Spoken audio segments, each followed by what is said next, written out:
Akkineni hero Sumanth నటుడిగా టాలీవుడ్లో తనకంటూ ప్రత్యేకమైన గుర్తింపు సంపాదించుకున్నారు. సత్యం, గోదావరి, మల్లీరావ, సీతారామం వంటి వైవిధ్యమైన చిత్రాలతో ప్రేక్షకులను ఆకట్టుకుంటున్న ఆయన ఇటీవలే న్యూటన్స్ థర్డ్ లా వంటి క్రైమ్ థ్రిల్లర్తో అలరించారు. అయితే సినిమాలతో పాటు ఆయన వ్యక్తిగత జీవితం, ముఖ్యంగా నటి కీర్తిరెడ్డితో విడాకులు, అలాగే రెండో పెళ్లిపై చేసిన వ్యాఖ్యలు మరోసారి సోషల్ మీడియాలో వైరల్గా మారాయి.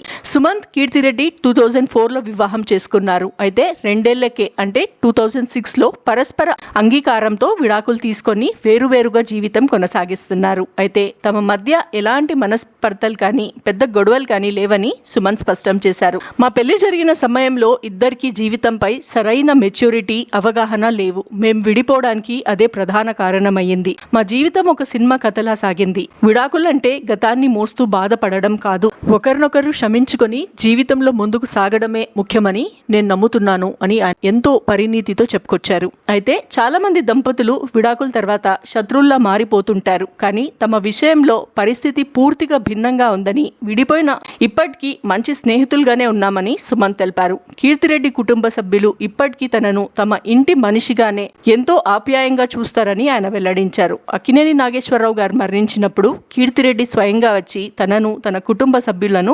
పరామర్శించారని గుర్తు చేసుకున్నారు. ఇప్పటికీ అప్పుడప్పుడు ఫోన్లో మాట్లాడుకుంటూ పరస్పర గౌరవాన్ని కొనసాగిస్తున్నామని సుమంత్ తెలిపారు. కీర్తిరెడ్డి మరోసారి వివాహం చేసుకొని మంచి కుటుంబంలో ఎంతో సంతోషంగా స్థిరపడడం తనకి ఆనందంగా ఉందని సుమంత్ చెప్పారు. ఇక తన పునర్వివాహం గురించి స్పందించిన సుమంత్, ప్రస్తుతం ఒంటరిగా జీవితాన్ని ఆస్వాదిస్తున్నానని, ప్రస్తుతానికి మరోసారి పెళ్లి చేసుకునే ఆలోచన లేదని స్పష్టం చేశారు. అయితే వివాహ వ్యవస్థపై తనకు పూర్తి నమ్మకం ఉందని, అయితే ఆ బంధం విజయవంతంగా కొనసాగాలంటే దంపతుల ఆలోచన విధానం, పరస్పర అవగాహన, మైండ్ సెట్ ఎంతో ముఖ్యమని ఆయన అభిప్రాయపడ్డారు. సుమన్ చేసిన ఈ వ్యాఖ్యలు ప్రస్తుతం సోషల్ మీడియాలో విస్తృతంగా వైరల్ అవుతున్నాయి. విడాకుల తర్వాత కూడా పరస్పర గౌరవం, స్నేహాన్ని కొనసాగించవచ్చని ఆయన చెప్పిన మాటలు నెటిజన్లను ఆకట్టుకుంటున్నాయి.